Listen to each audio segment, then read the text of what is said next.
Éric Morin-Cohn, alors puisqu'on parle d'une école similaire, vous, on n'avez pas les avions, on n'avez pas Airbus, mais vous avez quoi alors? Qu'est-ce qui vous tire vers le haut ici? On a beaucoup de choses.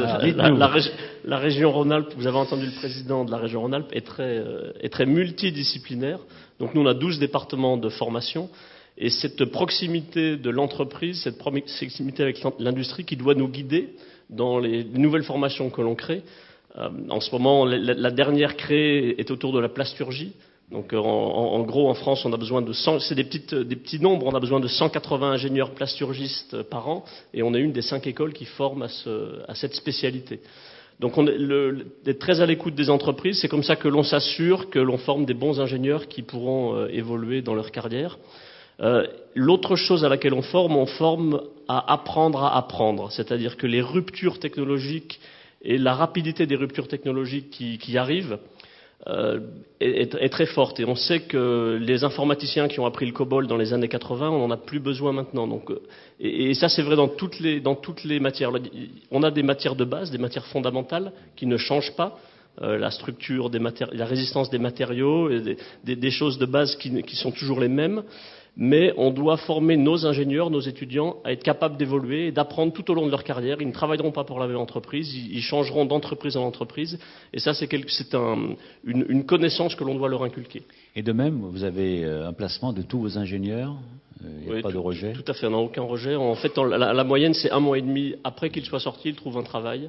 Donc c'est extrêmement... Donc vous êtes, comme votre collègue et ami, adapté, vous êtes réactif aussi en fonction de la demande, vous arrivez à bouger? On est réactif, on a créé au cours des années différents départements qui n'existaient pas il y a 20 ans.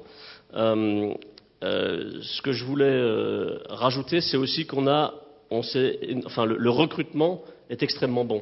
C'est-à-dire qu'on a une chance de prendre des étudiants extrêmement brillants. C'est pas une différence, mais c'était au cours des 50 années, on a monté le niveau d'entrée. Cette année, j'ai pris les statistiques. On a recruté 669 étudiants avec bac S. La moyenne en maths au bac était à 17,2. La moyenne en physique au bac était à 17,6. Donc on prend les meilleurs. Donc évidemment, une fois qu'on prend les meilleurs, si on fait un bon travail, ils sont toujours très très bons à la sortie. Une question entre nous, puisqu'on est seuls tous les deux, les filles sont meilleures que les garçons? Ah, ça, j'ai pas regardé. On a 30%, 32% de filles. Et comment est-ce qu'on fait des bons ingénieurs? C'est aussi avec ce brassage multiculturel. On a pris 669 bac S, on prend 27 bacs technologiques et on a recruté 160 étrangers. Et ces gens-là, on les met ensemble. Dès l'âge de 18 ans, on va avoir des classes avec des Français, des étrangers, des gens différents d'eux. Et ça aussi, pendant 5 ans, ils vont évoluer ensemble, ils vont apprendre à se connaître. Et ça, c'est quelque chose que l'industrie et l'entreprise attendent de nous. Et moi, c'est ce que j'ai passé une vingtaine d'années dans l'industrie avant de rejoindre l'INSA, de revenir à l'INSA. C'est quelque chose qui fait la spécificité des ingénieurs INSA, c'est-à-dire qu'ils sont capables de dialoguer à tous les niveaux d'une entreprise, avec des gens brillants qui sont des classes professionnelles, des classes sociales très élevées, mais aussi avec l'ouvrier ou l'agriculteur. Et ça, c'est ce que l'on essaye de développer, et évidemment à l'international. C'est vraiment une caractéristique de l'ingénieur INSA qu'on essaye de développer. C'est justement la question que je vais vous poser. Est-ce qu'il y a un modèle INSA? Depuis ce matin, des ingénieurs disent, pas tous, mais certains, il y a un modèle INSA. Alors c'est quoi? C'est justement cette adaptation? Cette adaptation, le parcours en 5 ans et ce brassage des cultures, des langues. On a beaucoup travaillé sur les langues pendant les 50 dernières années, en fait, pour que nos ingénieurs soient... Maintenant, c'est même impératif par la commission du titre de l'ingénieur qui nous impose un niveau minimum en anglais. Donc ça, c'est bien, ça participe à ce brassage au moins multinational et cette capacité à s'adapter dans un autre pays où on ne parle pas la langue française. Donc là, c'est en permanence, ça fait partie du modèle INSA, en effet. Et dès l'âge de 18 ans, je reviens sur cette année, on accueille 350 mineurs. La plus jeune a 15 ans et demi. Donc on accueille des étudiants qui sont très jeunes et qui sont tout de suite, c'est là qu'on se forme entre 17 et 23 ans. C'est quand même ça fait partie de la formation de l'adulte. On sort de l'adolescence, on est jeune adulte. Et ça, on insiste beaucoup, et c'est ce qui fait un peu le modèle INSA au cours de ces 5 années. Est-ce qu'il y a une image particulière qui vous tire vers le haut? Je ne sais pas, est-ce que vous êtes très présent sur le campus, j'imagine, mais Est-ce que vous médiatisez ce que vous faites, soit des résultats, soit des... Parfois on le médiatise pas assez, on l'a mentionné, l'attrait vers les disciplines scientifiques baisse en France, parce qu'on n'en parle pas beaucoup, et le fait qu'on place nos ingénieurs, ça peut vous apparaître surprenant pour vous, mais j'ai discuté encore avec des entreprises avant-hier qui me disaient, mais on embauche...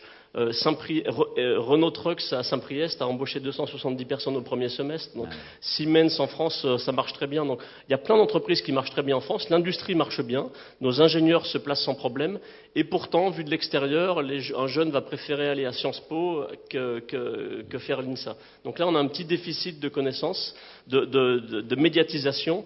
Et c'est vrai qu'on médiatise peut-être pas ce que l'on fait. On a plein de parcours atypiques et brillants qui sont passés par l'INSA de Lyon, on en parlait à midi, l'INSA de Toulouse, l'INSA de Rennes.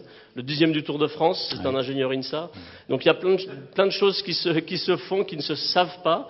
L'aspect sportif, l'aspect danse-études, musique-études, art plastique-études, on fait plein de choses qui ne se savent pas forcément. Ça, c'est notre responsabilité de les faire mieux connaître pour attirer encore plus d'étudiants. Et c'est aussi l'une des raisons pour laquelle on attire des étudiants qui sont brillants, qui voient ça, qui disent tiens, ça me plaît comme école, j'ai envie de faire ça, j'ai envie de m'épanouir pendant les 5 années. Et vous avez des étrangers?